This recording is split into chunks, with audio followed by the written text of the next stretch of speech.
Okay, so if people can take their seats, we want to go into the brainstorming part of this program.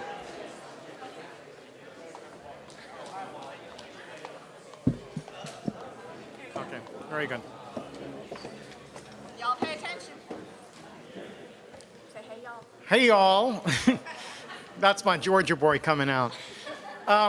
All right, so what we want to do is in this period, which we've got about 20 minutes more or less, to end the period with some big ideas that we can carry with us into the game-changing session later this afternoon.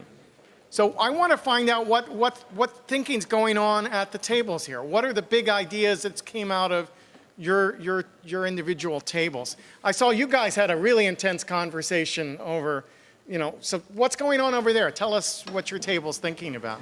Someone just jump in. We talked about a few different things relative to the amount of volume of information sort of coming back at you. For example, as a Twitter feed, take a look at it wider, there's more noise than you're used to it. I would say that Facebook feels to be the more, and Twitter as well, the more friends you have, the more useless, the ratio of useless information rises. And so mechanisms that allow you to curate and filter are becoming increasingly vital, so we talked about that. All right, so curating and filtering and dealing with the complexity of the information flow. All right, how about this table over here? You guys want to jump in and contribute something? Well, one thing we were talking about is how these models, like transmedia, sort of transfer. So if we were using a different book, for example, how it would be about sort of the start and end point, but about what the process between say the scenes. And a lot of it does depend on different material, depends on the best tools to use to tell a story, and sort of having the people involved in the project. So yeah, thinking about not just the transfer of learning, but the transfer of learning models. Okay, so the transfer issues, very important. How about the table right over there? You guys have something you want to share? We were having a subversive conversation. Great. That's the best kind. How to use participatory culture in learning at a university that has relatively rigid ideas about learning objectives and this sort of thing. At least that was where I was coming from in our conversation. But participatory culture as a way to enhance our students' experiences. Great. All right, how about the table in the corner back there? You guys got something you want to share? No. Okay. One of the yes. All right. I spent some time over here, and a lovely gentleman from the lab was explaining this. What are your long-term plans? Will there be an opportunity at some point to just put in a topic and then be able to see what the sentiment is on Twitter? Yeah, Francois, you want to? So we definitely want to expand to other domains. It's often not quite that straightforward. You can't just put a keyword and extract the right kind of tweet. You need to sort of spend some time curating the list of keywords, looking at what comes back, adjust it. But yes, eventually that's something that we'd like to do. And one of the aspects which connects to what we're discussing is one of the challenges of this work is that it's very difficult for people who are domain experts but not technologists to engage directly with the data. And so thinking of ways to create dashboards that may look like play, that might be a way for people to examine and explore the data without having sophisticated programming skills would be one of the challenges. And that's one of the directions I'm interested in going. So one of the things I should say about participation and the way we think of it here is that we use the language of legitimate peripheral participation, which is to say people on the margins may not be yet feel ready to participate, but they're actively watching and processing and trying to get to the point where they can participate. And that's an important part of the process. So if I call on your table and you're not yet there, we know that you're involved in legitimate peripheral participation, and we hope that you will be processing. And if you want to flag my attention back, just do so. The other is that participation can take many different forms, and they can take the form, in this case, of questions or comments or observations or just what the fuck, right? All of those are forms of participation that contribute to the group process. So I'm calling tables individually. Don't feel pressure but it's a way of making sure that we get to as many people as possible. So here in front, I skipped over you guys before. So do you want to, you have something you want to contribute? I think we talked a lot about, in education, how to get teachers to feel comfortable with play and really marrying the challenge, the idea of the challenge and letting that be the catalyst for the play, and how to get, most teachers don't feel really comfortable with kind of that managed chaos that play really creates, and so having that in the classroom and what might be the things that we could scaffold for the teachers to get them to feel a little more comfortable with not just having free time in the classroom as play, but kind of constructive play sometimes. Very good, very good. All right, table and next to the third table in, you guys, yeah. Our table was a throwback to the old media pre-collaboration era. We all dispersed, went around and looked at stuff, and came back too late to collaborate. Okay. Dispersed attention is a phenomenon of our age. Is that fair?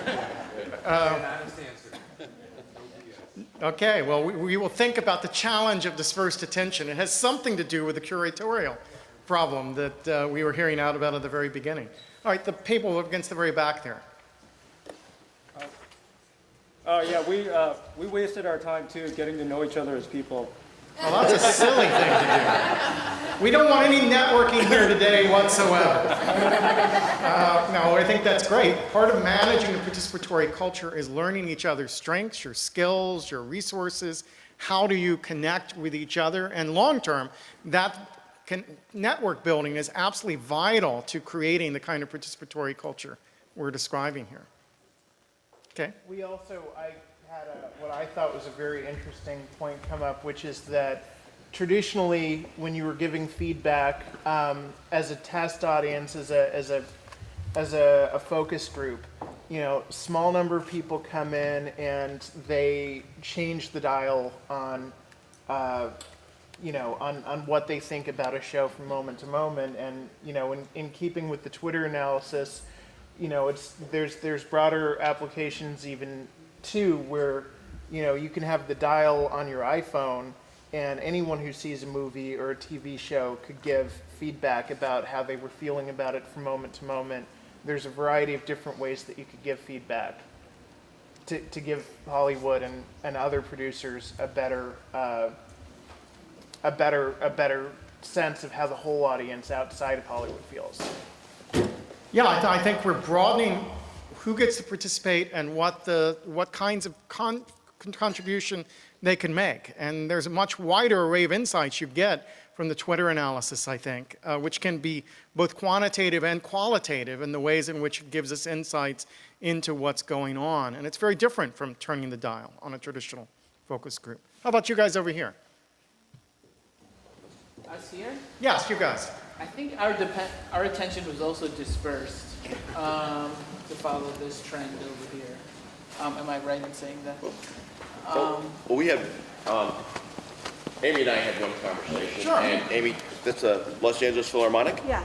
Okay, and it was around how can we go about using these play capabilities, learning capabilities to educate you know, youngsters, or spread the word about, you know, concerts, musical content, to use it to develop interest around, you know, like upcoming programs, perhaps enhance the experience when somebody is at a concert, and you know, build up interest over time.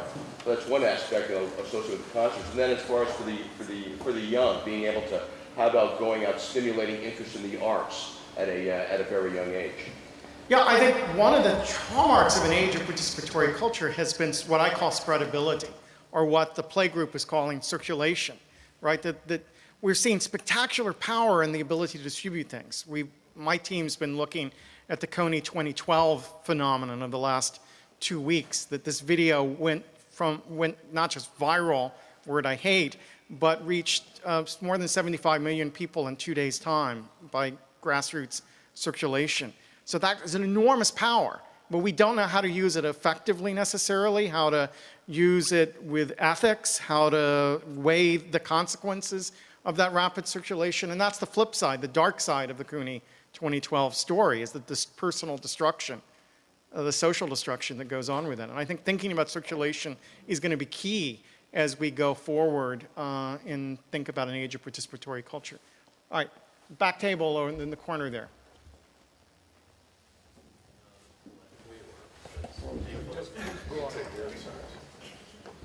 Thanks, guys.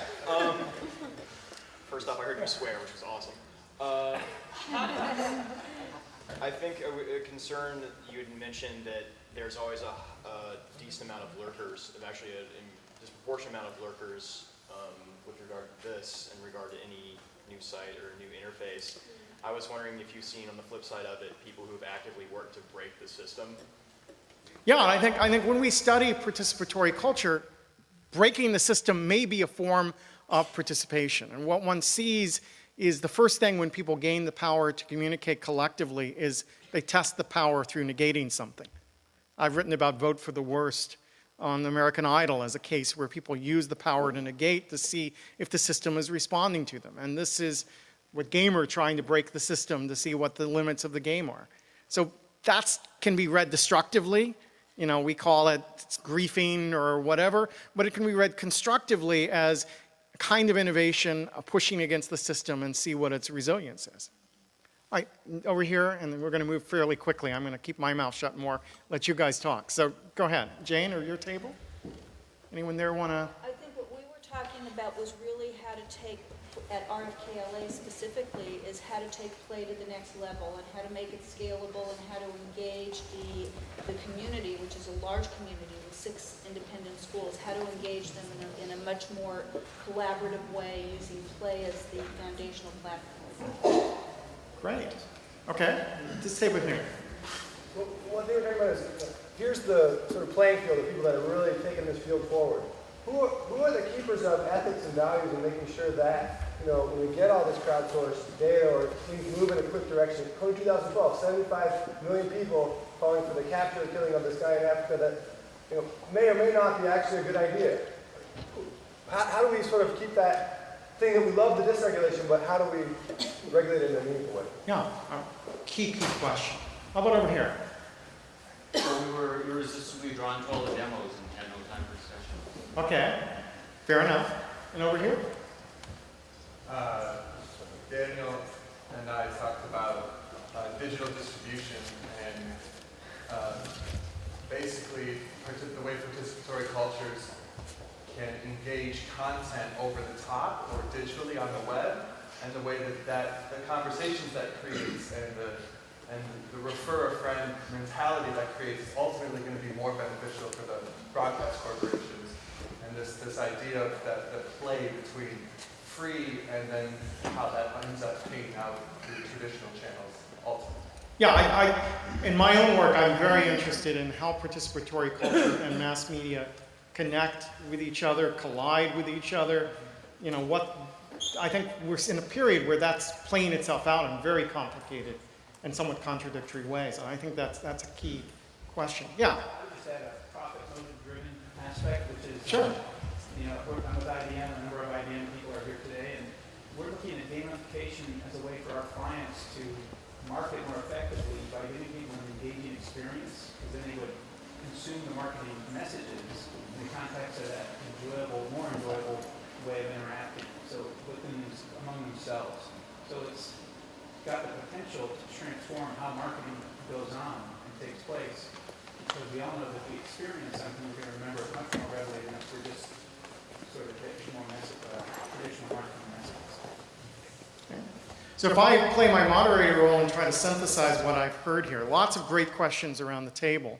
It sounds like one set of them has to do with the increased circulation of information and the challenges of quality control and curation in response to that. And that brings together several of the things around the table about ethics, about appraisal, about assessment of information. And the other seems to be about institutional change, whether it's schools or industries, how they're responding to the increased opportunities for participation and how that will play itself out. Does that fairly capture all the tables that we've heard here? Not every detail, but the substance? All right, so now we have something we can carry forward into the afternoon, and you'll get another chance to talk with a different mix of people about some of these questions as we move forward. Now, I believe we're moving back to the other room for the next part of the program. So thanks a lot, guys.